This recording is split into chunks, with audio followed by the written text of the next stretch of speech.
লা ইলাহি ইল্লাল্লাহ কলিমা পঢ়ি জীৱন ৰক্ষা পৰিল অসমৰ এটা হিন্দু পৰিয়ালৰ। লা ইলাহা ইল্লাল্লাহ লা ইলাহা। কাশ্মীৰ ভ্ৰমণলৈ যোৱা পৰিয়ালটোৰ শিহৰণকাৰী বৰ্ণনা কেনেকৈ উভতি আহিল মৃত্যুৰ দুৱাৰদলিৰ পৰা শুনক। আৰু মই নটিচ কৰিলো যে চাৰিফালে যিজন আমি শুই আছিলো সবেই মানে লা ইলাহা ইল্লাল্লাহ আৰম্ভ কৰি দিলে, ময়ো আৰম্ভ কৰি দিলো। মানে ইয়াতে সবেই একেই লা ইলাহা ইল্লাল্লাহ লা ইলাহা জপি আছে। মানুহটো ঘূৰি আহিলে, মোৰ ল'ৰাই দেখিলে, মইতো নটিচ কৰা নাই। মোক সুধিলে কি কিয়া বল ৰহে হো, কিয়া বল ৰহে হো, কিয়া বল ৰহে হো। মই মানে মনটো আৰু তেতিয়া টোনটো একদম ডাউন হৈ গ'ল। কিয় মই বলি আছো লা ইলাহা ইল্লাল্লাহ। এই সময়ত মোক গান পইণ্টত ৰাখিছিলে, পইণ্টত ৰাখি সুধিছিলে। বুকুত বন্দুক থৈ সন্ত্ৰাসবাদীয়ে সুধিছিল মুখৰ ভিতৰত কি ভুৰভুৰাই আছ। ভয় কম্পনত উত্তৰ দিলে লা ইলাহি ইল্লাল্লাহ মুহাম্মাদুৰ ৰাসূলুল্লাহ। লা ইলাহা ইল্লাল্লাহ লা ইলাহা। তাৰ পিছত পতি পত্নীৰ সৈতে জীৱন বচাই আহিল শিলচৰৰ হিন্দু পৰিয়ালটোৱে ক'লে কেনেকৈ গুলীৰ শব্দ শুনিছিল আৰু সেই শব্দ শুনাৰ পিছত এজোপা গছৰ তলত শুই পৰিছিল। অসম বিশ্ববিদ্যালয়ৰ বাংলা বিভাগৰ অধ্যাপক দেৱাশিষ ভট্টাচাৰ্য পত্নী পুত্ৰৰ সৈতে পাহালগামৰ পাহাৰীয়া অঞ্চলতেই সৌন্দৰ্য উপভোগ কৰি আছিল সেই সময়ত, আৰু সন্ত্ৰাসবাদীৰ ধাৰাবাহিক গুলীচালনা আৰম্ভ হৈছিল। অসমৰ পৰা কাশ্মীৰলৈ যোৱা পৰিয়ালটোৱে কৈ গ'ল কেনেদৰে তেওঁলোকে জীৱন বচাই আজি সুৰক্ষিতভাৱে উভতি আহিল সেই ঠাইৰ পৰা। মই মোৰ মিছেছ মোৰ ল'ৰা আমি তিনিজন আহিলো। হয়, তাতো পেহেলগাঁৱৰ পৰা ঘোঁৰা লৈ যাব লাগে। তাত 15 মিনিটৰ মাজত এই প্ৰক্ৰিয়াটো আৰম্ভ হৈ গ'ল।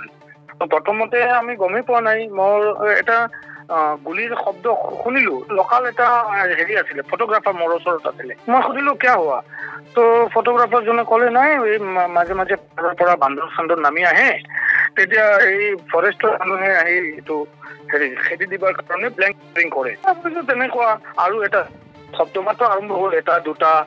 মই ইমান গুৰুত্ব দিয়া নাই, কোনেও গুৰুত্ব দিয়া নাছিলে। তাৰপিছত হঠাতে উইদিন 1 or 2 minutes হঠাতে 10-15টাৰ চাউণ্ড একেলগে আৰম্ভ হৈ গ'ল।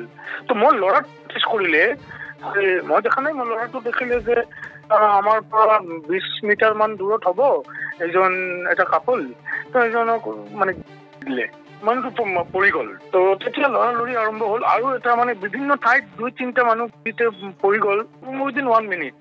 তো আমি তেতিয়া লৰালৰিকে এটা গছ আছিলে, গছৰ তলত আমি সেইজন আহি শুই পৰিলো। মোৰ মিছেছ আহি ইয়াতে শুলে। কিন্তু তেতিয়া এটা মানুহ আমাৰ পালে দিলে, টেৰৰিষ্ট মানুহটো কিবা এটা ক'লে, গুলিয়াই দিলে। আৰু মই নটিচ কৰিলো যে চাৰিফালে যিজন আমি শুই আছিলো সবেই মানে লা ইলাহা ইল্লাল্লাহ আৰম্ভ কৰি দিলে, ময়ো আৰম্ভ কৰি দিলো।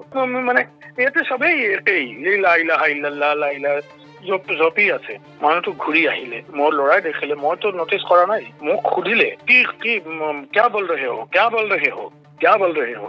মই মানে মনটো আৰু তেতিয়া টোনটো একদম ডাউন হৈ গ'ল। কিয় মই বলি আছো লা ইলাহা ইল্লাল্লাহ। এই সময়ত মোক গান পইণ্টত ৰাখিছিলে, পইণ্টত ৰাখি সুধিছিলে। তাৰপিছত কিবা ভাবিলে মোক আৰু কৰা নাই, আমাক এটা চক্কৰ মাৰি পাত এটা খাই লাহে অলপ আগবাঢ়ি গ'ল। সি যেতিয়া 20 মিটাৰ মান আগবাঢ়ি গ'ল, আমি উঠি একদম লৰালৰিকে দৌৰি তাৰপিছত আমি পাহাৰটো ক্লাইম্ব কৰা আৰম্ভ কৰিলো।